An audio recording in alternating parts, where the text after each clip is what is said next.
Hello! Welcome to episode 20 of Chadwick's channel of Stuff of the Week. I don't know if I'm ever going to use that intro again, but I decided for sanity's sake and ease of searchability and the algorithm, not that the algorithm really means anything to me, but to start numbering these episodes, because that might actually help people find certain, episodes. Because it shocks me that people might actually search this stuff out, but there are people that do, and I'm very appreciative of you doing so. I like sharing the joy I find in all of these odds and ends, and the books, movies, film music, comics, jigsaw puzzles. It's all here. I could break it apart, but I like kind of like consolidating it into one like lump, and because it gets across just how my mind operates. And so here's the stuff that I read, watched, or added to my collection during, I believe it's the 4th week of May of 2026, give or take a day. And of course, another 10 or so newspaper clippings from either the San Francisco Examiner or the Oakland Tribune for our weekly ride in the Wayback Machine. So let's get started, okay? First up, I added a soundtrack for the third film in a horror series I've never heard of, but I'm kind of like a lot of the I've detoxed from social media, and other than Fangoria magazine and the occasional Dark Side magazine I pick up, I'm not tuned in to like websites the way I once was, especially after Birth, Movies, Death, or the Alamo Drafthouse's online presence folded. But there's a whole slew of like $3 movies out there that people make and release, and evidently, this is the third in a series of horror films called The Jack in the Box, and this was the soundtrack for the third film, The Jack in the Box Rises. Music by, let's see here, Christoph Allerstorfer. Hope I pronounced that correctly. And unlike a great many soundtracks today, it's not electronic. He's actually up there conducting a small orchestra, or not a symphony-sized orchestra, but a modest-sized collection of musicians. And I'm glad I added it to my collection. I have no idea where these movies are, but it's nice to have it. It's just some nice creepy music 101. I'm no complaints.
that was the purchases this week. That was it for that. Puzzles was actually pretty good. First, and this is the first interlocking or interpolation, I guess you could say, of my jigsaw puzzle assembly videos. But I finished Titanic, which I got at the Titanic Relic exhibition, or it's at the Luxor, and I bought this in the gift store after leaving the immersive experience. And it's a great little puzzle, so I hope you enjoy it.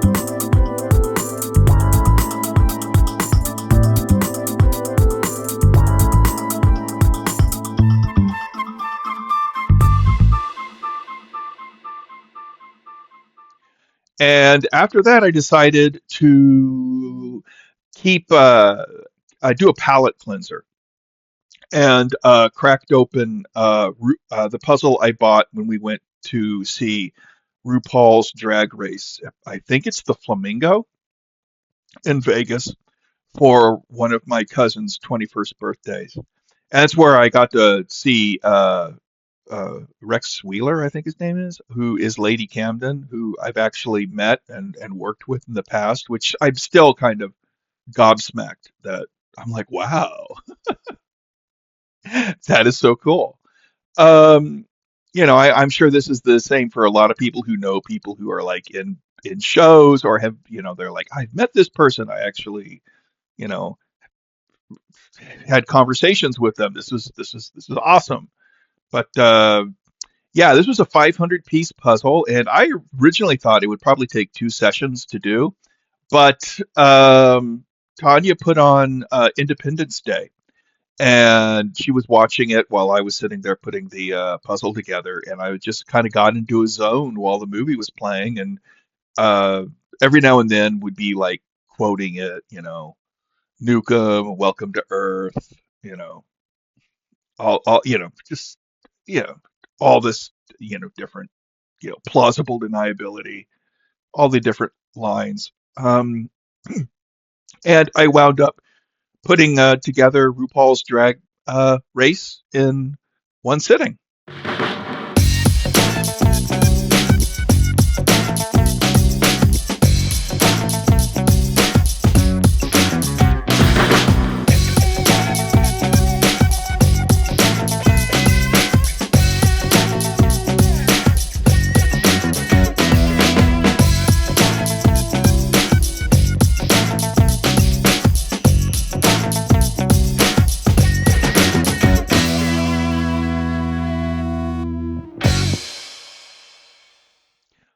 Now that those two puzzles are done, have been deconstructed and boxed. I'm moving on to Omega Oats from which I picked up at Area 15 when we went to the Omega Mart, and I'm looking forward to doing that one. And that will also, I have plans for what I'm going to do with my jigsaw puzzle assembly videos going forward, but we'll see how that plays out. That's puzzles. Reading wise, I finished Fire Ice by Clive Cussler and Paul Komprekos, which was a fun little adventure novel that had all of the dramatic depth of a rain puddle on the sidewalk. I ultimately gave it, on Goodreads, I gave it 3 stars. But I think it's probably closer to 2.5 stars. I mean, I enjoyed it. It was okay. But, this is something that is definitely an acquired taste for people. And this is not... It is, when Cussler kind of became a cottage industry, not unlike Tom Clancy or Robert Ludlum or anything, although Cussler was still alive at this particular time, because I think this book was published in 2003, maybe. And it's, it's one of those books that if you just enjoy it for a ride, it's a lot of fun. The second you start thinking about it, though, oh God. There was things like, I think this violates a few laws. I think that's an act of war. I'm not too sure. What? This doesn't. Wait a minute. That's awfully convenient for the narrative for that to happen. And like I said in the previous episode, this is basically a Saturday morning cartoon. You've got Kurt Austin. What's his name? Joe Zavala? Actually, probably Joe Zavala, if you're going to do the proper pronunciation, I think. And then there's Paul and Gamey Trout, who are like a team that go across the globe chasing down stuff. And it's like they're like part of this like scientific community, but they're also like a special ops team when needed. I mean, there's a scene in the beginning where the guy's flying around in a plane and shooting people with a flare gun, and I'm like, I don't know. Again, as I said, this is basically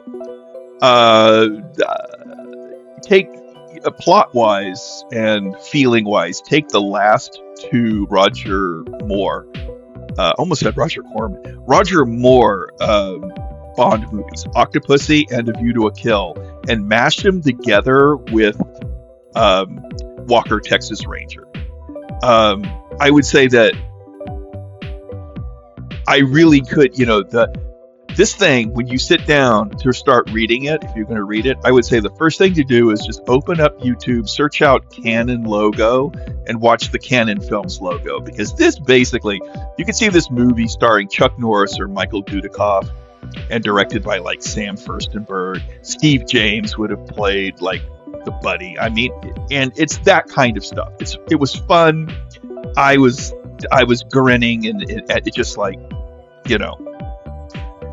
like I said, it was like an episode of like a G.I. Joe cartoon or something. So I recommend it if you're into that kind of thing. But as some reviewers at Goodreads and other establishments point out, that Cussler was capable of writing better, more engaging books than this. These books were pretty much ghost written, and it was the first of a series. I'm going to probably be picking up the Oregon Files, which I understand might be more action oriented, and then there's also the Isaac Bell series and the Fargo series, as well as the Dirk Pitt series. So I will be returning to this well at some point.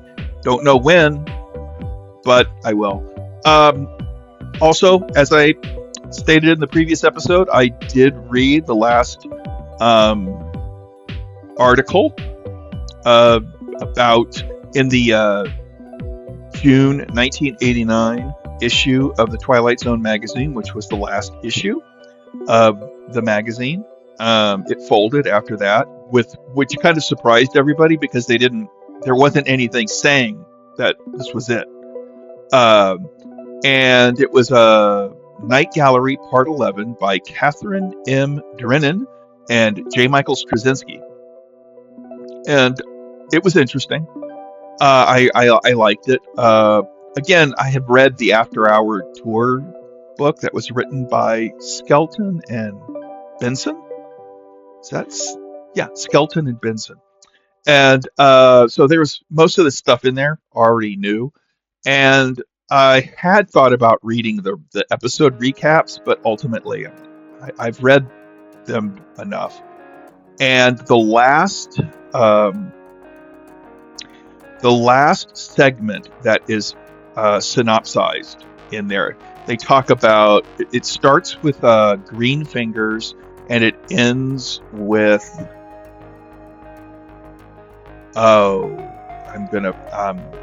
the fall of somebody. But it's the segment where Kim Hunter comes into a funeral home where Harry Morgan, and I think it's Dennis Quaid, maybe Randy Quaid, or is working, one of the Quaid brothers, and she wants a really cheap coffin, and it turns out that the thing is like the balcony's going to get renovated. Yeah, it's an okay segment, but not great. But that was how it ended, and I am now moving on to another issue of Twilight Zone magazine, an earlier issue, which is the March 1982 issue, I believe, which I've already cracked open because I read and reviewed Barbara Owen's story, The New Man, which was adapted the first episode of Tales from the Dark Side. And so I've got that one out. I'm going to go back and revisit it again. There's a lot of articles, and like this past, there's a lot of articles and stuff I remember reading back in the day, but there's a lot of stuff that I didn't read or have no memory of that I'm going to enjoy revisiting. So there's that. The other reading was Vampirella issue number 25, which was an uptick from the previous one. This one had five stories in it. The first, of course, was the new chapter in the Vampirella saga.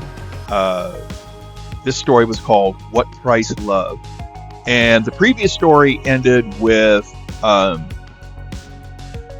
revelation that Vampirella hadn't gotten her blood serum that she uses to keep from going, getting too thirsty, if you know what I mean, and I think you do. And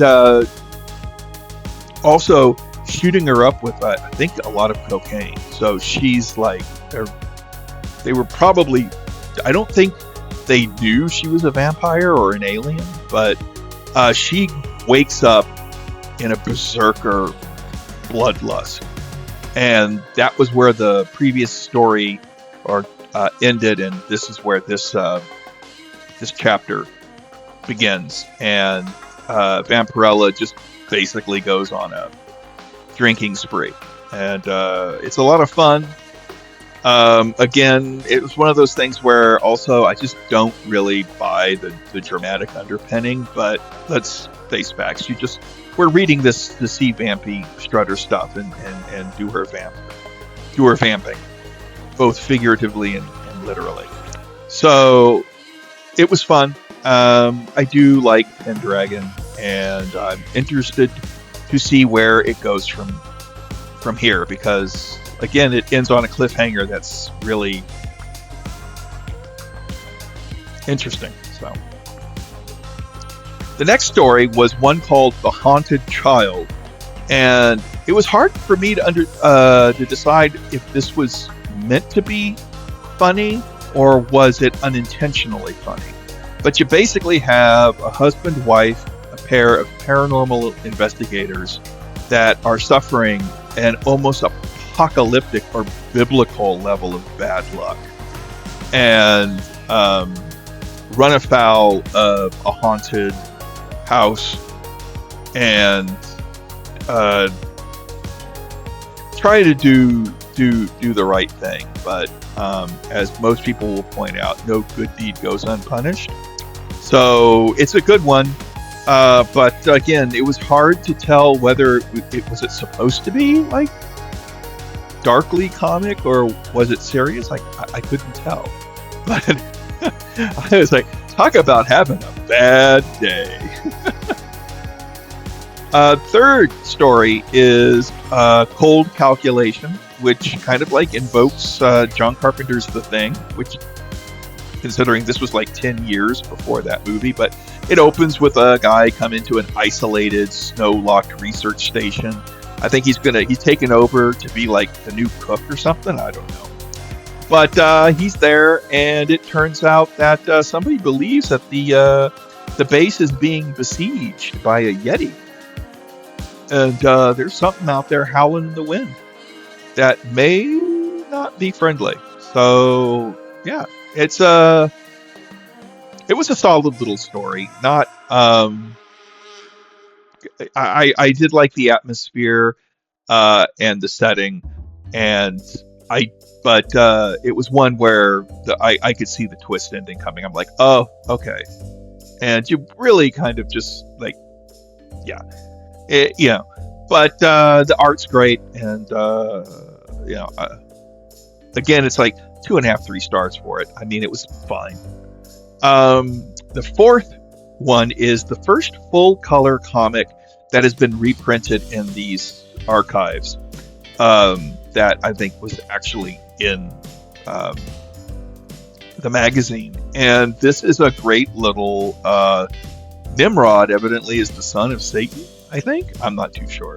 At least, but uh, this is if you've ever enjoyed the serendipity of reading about big game trophy hunters getting a taste of their own medicine from the animals they thought they were hunting, this story's for you. It's uh,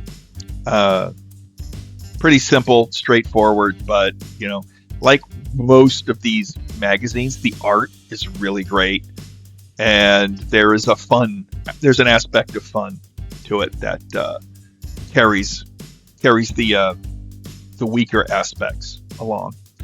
And closing out the issue was The Dead Howl at Midnight, which is a convoluted tale of a patchwork creation that gets adopted by some abusive dullards. It's a nice idea. Again, wonderful atmospheric art, and but it's marred by pacing and honestly a whole lot of plot getting in the way of the story.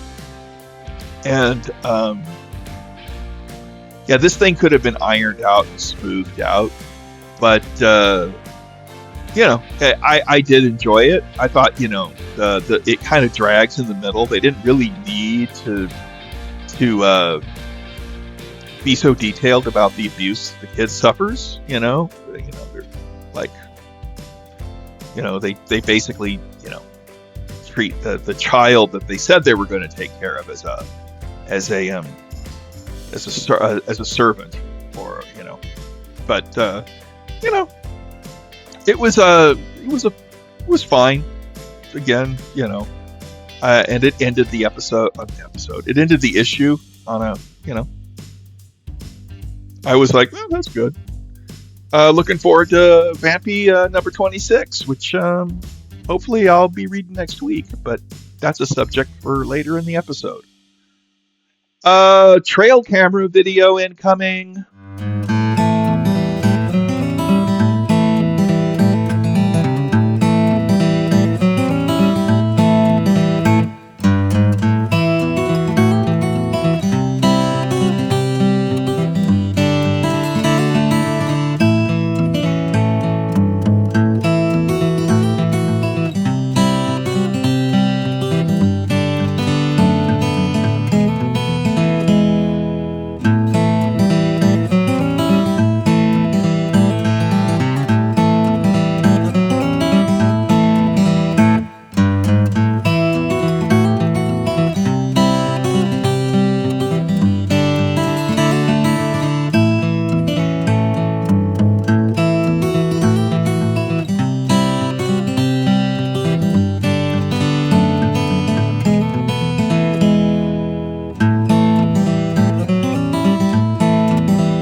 Yeah, the backyard is still kind of like slowly waking up from um, winter. We've had no deer, as you saw. There's raccoon. The turkey's been walking around, and mostly birds.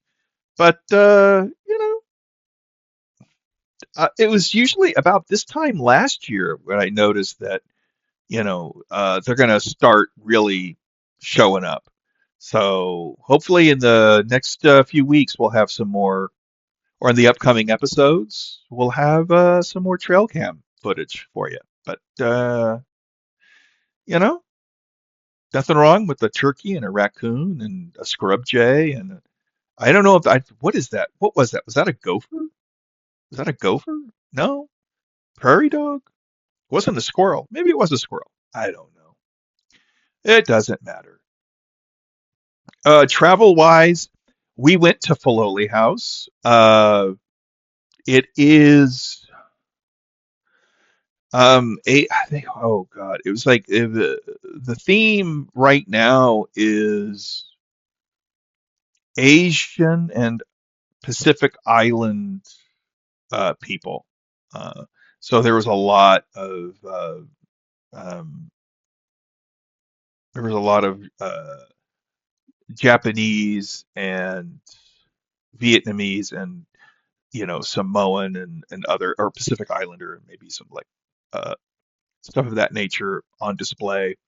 Went up, saw Rose Wonders again, and of course walked through the rose garden and the flower garden. Everything's in bloom. So once again, my nose is running, my eyes are itching, and yeah.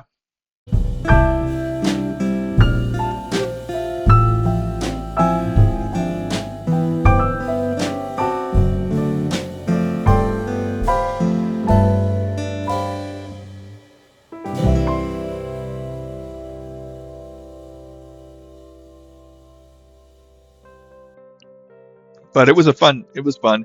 Might go back next weekend. I don't know. Uh, don't know. But I do love going to Filoli House. I love going to like these. Went to Dunsmuir. It was a little bit disappointing that it was in such a state of disrepair. But it's like I'll go to Winchester Mystery House. I like going to these locations and checking them out. And yeah, so there was that Filoli House. Viewing wise, as I said at the close of the previous episode, I was looking forward to seeing Obsession, the film from Curry Barker. I don't have to worry about this channel being monetized or demonetized because I do this for fun. This is my hobby. But a great alternate title for this might be, and I kid you not, Date Rape, the movie. Uh, it, if you've seen the trailer, the idea. A guy has a crush on a girl, and he wishes that she loved him more than anyone else in the world. And as the monkey's paw has taught, be careful of what you wish for.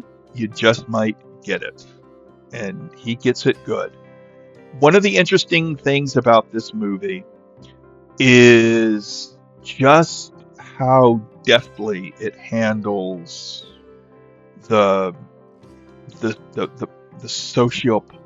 political aspect of it, or the dynamics between that, because the movie really starts off where you could theoretically be in Bear's corner, but by the end you should be, well, at least I was 100% in Nikki's corner, because my God, that poor woman went through hell and didn't ask for any of this, and did not and the movie, both in the trailer and even more so, makes it very clear, and it rams this home probably a bit too much for some people. There's like, I think at least three different scenes that get across that let you know that underneath the spell, Nikki is very, very, very much aware of what is going on, and she cannot fight it. And so she basically spends a majority of the movie roofied. And it's, like I said, it's pretty dang scathing in that. And it's pretty cold and merciless too.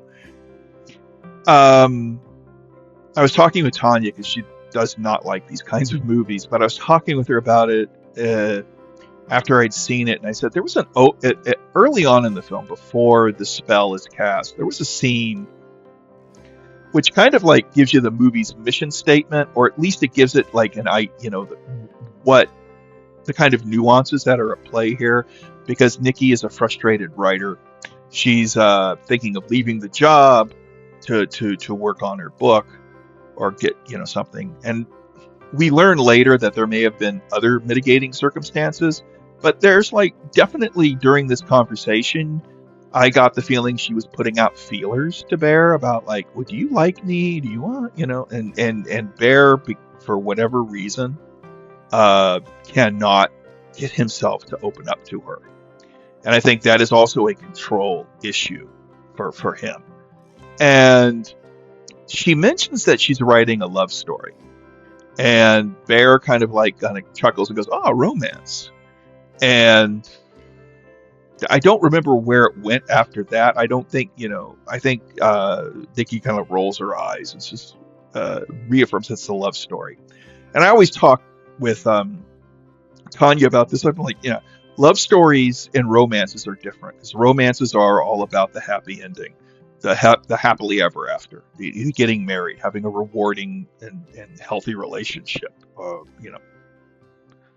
and love stories are not. Love stories are about the transformative power of love, but also that while this does happen, life will continue to grind on. So love stories typically do not have happy endings. Usually they end with one of the people dying, or with a breakup. Like Annie Hall is a great love story in that regard, because it just shows the life and death of a relationship.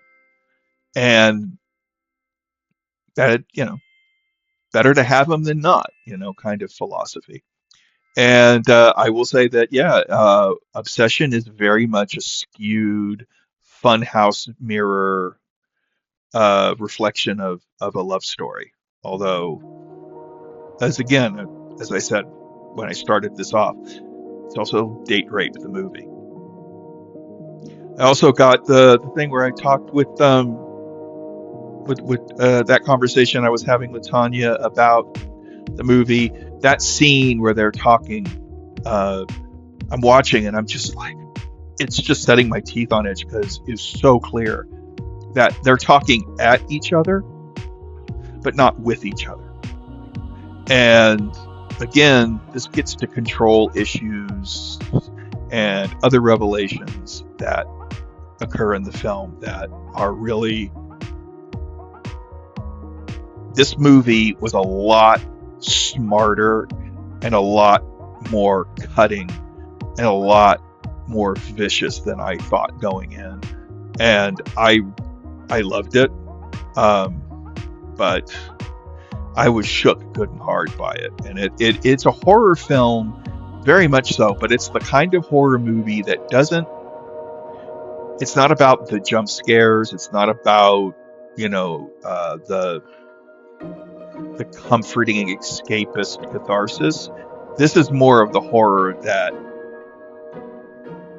it's gonna stay with you, and it's gonna unsettle you, and it's gonna leave you probably discomforted. Although I'm sure that there are some people who will watch it that won't get it, won't appreciate it, or there are some who think it's like a hilarious comedy, because I could see that.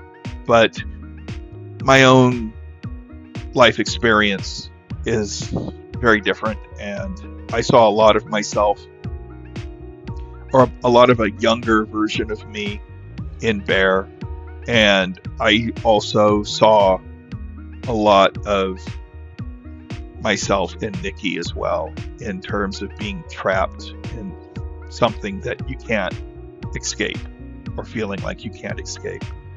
And it is a really great examination of toxic relationships and how hurt people. And this is probably going to go close to the top of the list for like best of the year. for me. This really, I really liked it. So we go from that to another film we watched. This was a Tanya choice. It was on, I think it's on Netflix. It was called Remarkably Bright Creatures, and Sally Field plays a the cleaning lady at a small independent aquarium where she's befriended an octopus, and a really convoluted soap opera style story unfolds about life, tragedy, love, and the search for belonging. It was cute, and I enjoyed it. I'd probably watch it again because it was just, the characters were really nice, and it was like it's the kind of movie that will leave you sitting there kind of going, oh, that was nice. I'm glad everybody's happy.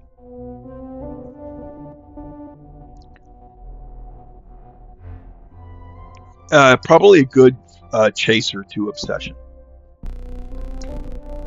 And that was overall most of the stuff, or all of the stuff before way back machine time.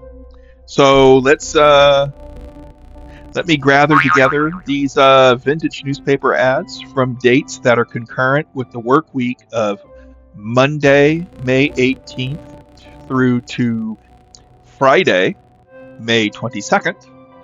And let's start our journey in the Wayback Machine. Our first stop is May 18th, 1966. And The Ghost and Mr. Chicken starts today. Now, while I have watched and enjoyed The Incredible Mr. Limpet, The Reluctant Astronaut, and The Shakiest Gun in the West, I don't think anybody who visits this channel or has seen my blog, Ghoulies, Ghosties, and Long-Legged Beasties, would be at all surprised that The Ghost and Mr. Chicken takes the top spot as my favorite of Don Knotts' cinematic offerings. It's a fun little movie with a great haunted house, a mystery. It's very much, however, in the old dark house formula of the 20s and 30s, where there's something that's supposedly supernatural, but everything's got a rational explanation. Although there is the wedding.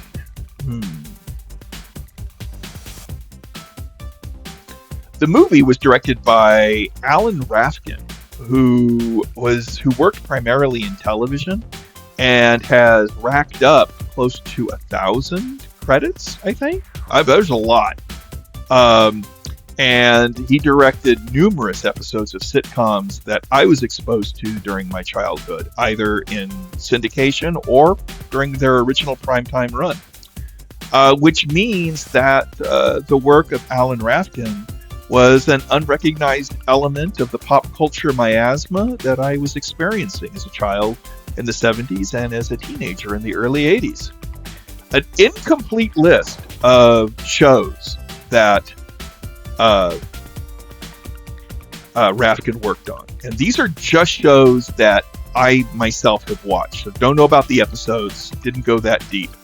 But limited to shows that I watched on the regular, or have clear cultural memories of watching. Rafkin directed 4 episodes of The Dick Van Dyke Show.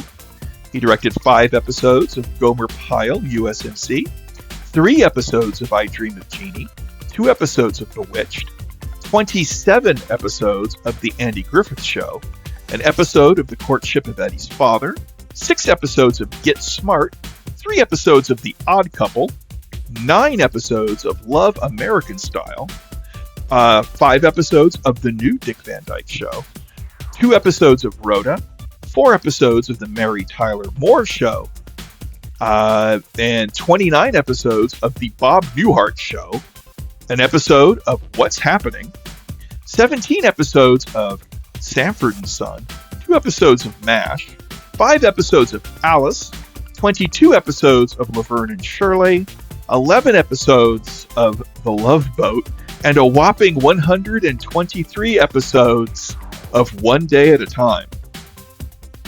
And there's a lot more than that. As I said, those are just the shows that I can remember watching, either in syndication or during prime time. But yeah. Oh, he also directed The Shakiest Gun in the West, which is I think I mentioned, it's a Don Knotts Western comedy, and it's a cute little movie. All right, we're going to shoot back some 46 years to May 18th, 1920. And we have an ad for Hearst magazine hyping the inclusion of the 2 great novels of 1920. Those novels being The Master of Man by Hal Caine, which is a novel of the moral and ethical repercussions of a romantic indiscretion on a resident of the Isle of Man, hence Master of Man. It appears to have been quite the bestseller, but I don't know anything about it. Second is Enemies of Women by Vicente Blasco Ibanez, who was a Spanish novelist. And this one appears to be an exploration of the shifting and tumultuous relationships between men and women in the turbulent political and social upheaval as a backdrop of the turbulent political and social upheaval of Spain as a backdrop, I think. I'm not going to trust any of the AI-generated synopsises that popped up when I tried to find out about it.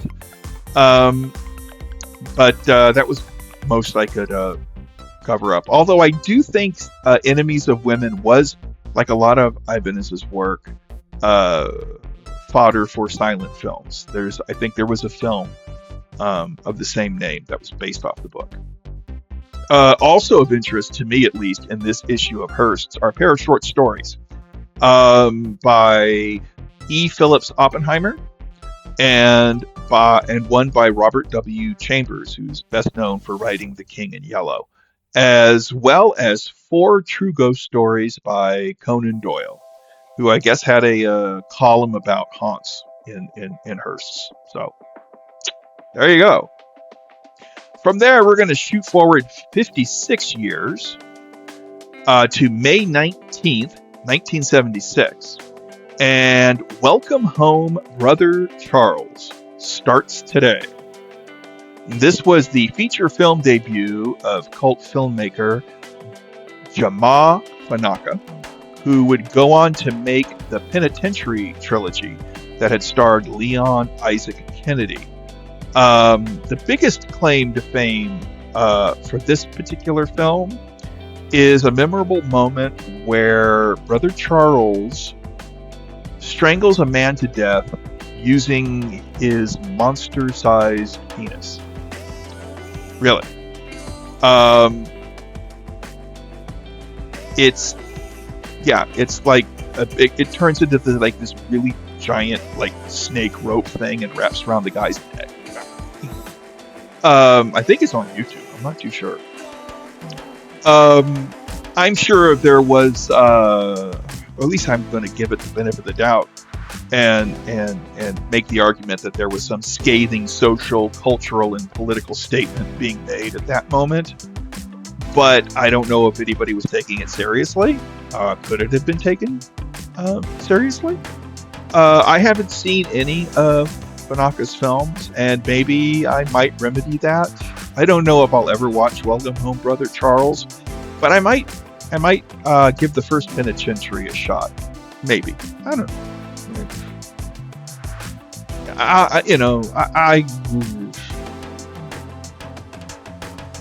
Yeah, who knows?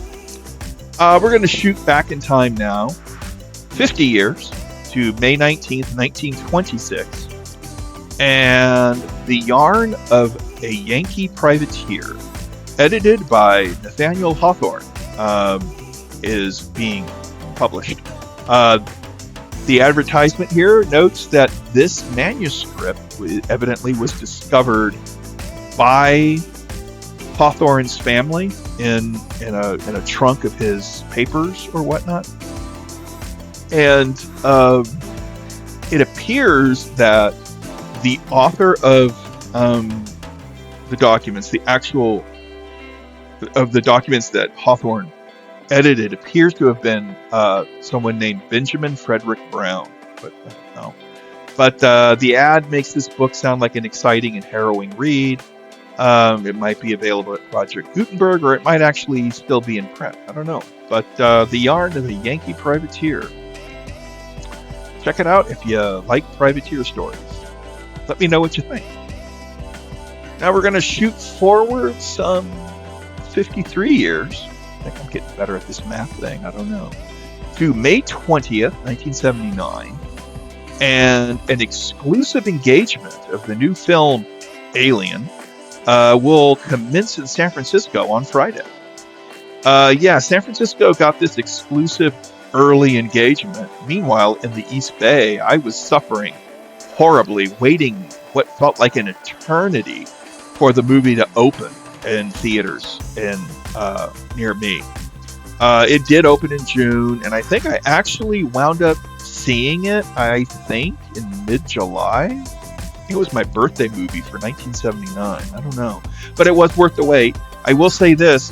I got so tired of waiting that I actually read Alan Dean Foster's novelization for the film before I saw it. And I always remember when we got home, my dad was talking about, he says, I thought this alien was this like spider thing that latched on the guy's face and then it died.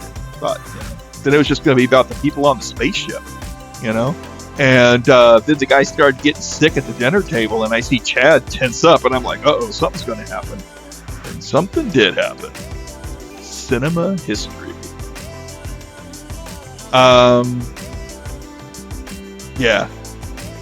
Speaking of cinema history, we're going to go back 9 years to May 20th, 1979.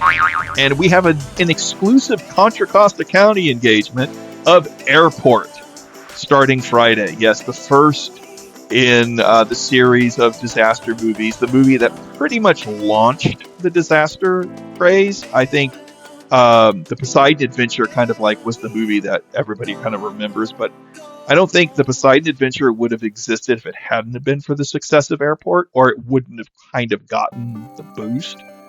But I thought it was funny that this was being shown at the Capri Theater, which is a theater that I've actually been to. I saw the first Scream, and I saw Event Horizon on the big screen there on their opening weekends or during their theatrical runs. The Capri Theater no longer exists, though.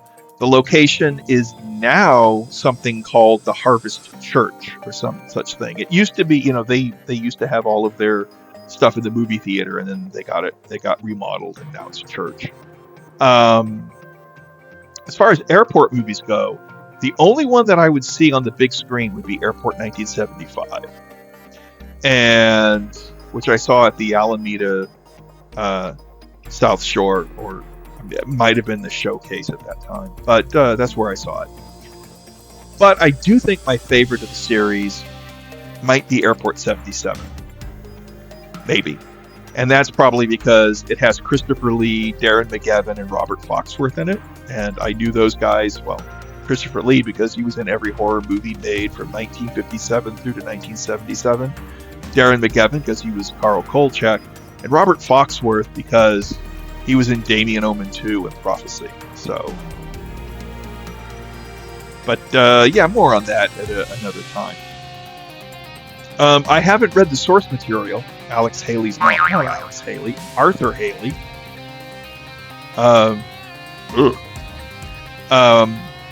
Who also wrote The Money Changers, Wheels, and I don't know.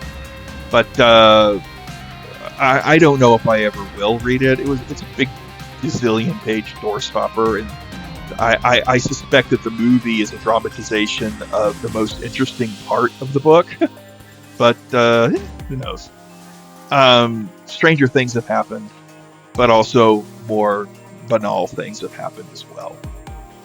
So from there, we're going to shoot forward 22 years to May 21st, 1992, and Alien 3 starts tomorrow. And there was a lot of excitement about Alien. Had that ad campaign with the alien hissing into Sigourney Weaver's face. It was a great image. A lot of excitement that deflated almost instantaneously once this muddled and downbeat film was unleashed on audiences that were eager for Aliens 2. Not whatever the hell this movie was trying to be. Now, while I did like and appreciate some of the creative swings that were taken in the project, it was also quite clear that the film's story and characters had not been worked out anywhere near the level they did. This movie was in dire need of another draft or two, perhaps even three, that would have whittled down the cumbersome and indistinguishable supporting cast and obvious xenomorph fodder to a far more manageable and identifiable number. That was in dire need of being done, and it wasn't. You couple that with the obvious mistrust that the producers and the studio had in their chosen director, who was an unknown and untested David Fincher at that time, which led to a lot of meddling and bothersome creative second-guessing and tinkering that did far more harm than good for the movie. And it's no surprise that the film was deemed a disappointing misfire. But I will say this, I like it far more than whatever the hell Alien Resurrection was supposed to be. For me, the Alien franchise remains a closed and ended trilogy. There's the three movies, and then there's like the Apocrypha. Prometheus, Alien Covenant, Alien Earth, Alien Romulus, Predator v Aliens or Alien v Predator. All that stuff is kind of like fan fiction. It's kind of like that. But this stuff right here is Alien, Aliens, and Alien 3 is like, that's it. Kind of like Night of the Living Dead, Dawn of the Dead, and Day of the Dead. Now we're going to shoot back 20 years. We're staying kind of in a circle here, or in a certain segment of time, it seems, to May 21st, 1972. And Chato's Land starts Wednesday. This is a Western that starred Charles Bronson and Jack Palance as opposing forces duking it out in the desert. This was the first, I believe, of 6 films that Charles Bronson and director Michael Winner would make together. The other movies they did were the first Death Wish movies, Death Wish, Death Wish 2, and Death Wish 3. First 3 Death Wish, I should say. As well as the action thrillers The Stone Killer, and then probably The Mechanic, which is, I think, probably one of the movies they've done outside of Death Wish might be the most beloved, if that is even a proper term for these kind of movies. I think the only director Bronson would work with more than Winner would turn out to be J. Lee Thompson, who directed him, I think first directed him in The White Buffalo, but would direct most of the movies he did, that Bronson did for Canon, with the exception of Death Wish 3. I think, yeah, Thompson directed... No, he didn't direct... Oh, Peter Hunt, who directed On Her Majesty's Secret Service, directed Assassination. But J. Lee Thompson directed all the others, including Death Wish 4, The Crackdown. Being a Michael Winner movie, though, Chato's Lawn... Not Chato's Lawn. Chato's Land is filled with brutal and highly sexualized violence, and is a rough and unpleasant and ugly film. But here it is by artistic and creative design rather than just fetishistic adoration, as the film was intended to be a statement on the Vietnam War. So there's something of a meaning to it all. Although I really can't say the same for the likes of Death Wish 2, which remains one of the sleaziest and ugliest movies. I think it's the sleaziest and ugliest movie that Winter and Bronson made together. It's just really, although it does have that great line, "You believe in Jesus?" Yes, I do. Well, you're going to meet him. You know, that's the best part of the movie. And so you don't even really have to watch anything else, just that one scene. But if you haven't seen Chato's Land, it's got a great cast and it works well. Bronson has next to no dialogue in the film. It's really an interesting and rough movie, but one worth seeing if you are in the mood for that kind of thing. It's definitely a post Peckinpah film, and was riding the wave that the spaghetti westerns and the Wild Bunch had kind of unleashed. Speaking of waves, there's one coming in to wash us forward 2 years to May 22nd, 1974, and the Amicus horror film Madhouse starts today. Vincent Price stars as a beloved horror icon that is attempting to restart his acting career after a stint in a minstrel. All right, let me try that again. Vincent Price plays a beloved horror icon attempting to restart his acting career after a stint in a mental institution where he spent time recovering from a nervous breakdown. However, bizarre occurrences and suspicious shenanigans soon have Price's character wondering if he is, in fact, truly stable, truly cured, truly sane. I've only seen Madhouse once, and if memory serves, I spent most of its running time vacillating from feeling deep and profound sympathy for Price's sad sack character and being frustrated as all get out that he could not see the obvious. I did notice something when I was looking at this ad, something I didn't really notice before, but it wasn't all of a surprising discovery. It turns out that, like a great many of Amicus productions, it was based off a novel, because Milton Subotsky was an avid reader of all manner of genre fiction. And I was tickled because I recognized the name, and I did double check. I was tickled to learn that the film's 1969 source novel had been penned by Angus Hall, who I recognized as writing the novelization of 1970's Scars of Dracula. Cool beans. Now we're going to shoot back 54 years for our final stop, I believe, yes, on the Wayback Machine, to May 22nd, 1920. And we have here an ad for the June 1920 issue of Hearst's magazine. There were two items of interest to me in this advertisement. One is the article "Ghosts Make Good Detectives" by Sir Arthur Conan Doyle. Text here says, "It was after midnight when he descended to the floor of the mill. Suddenly there stood in the middle of the floor a woman with her hair hanging down and wounds on her head." What? So, evidently, it might be a true haunting story. I don't know. But the other is a story excerpt by Robert W. Chambers. Hear that name again.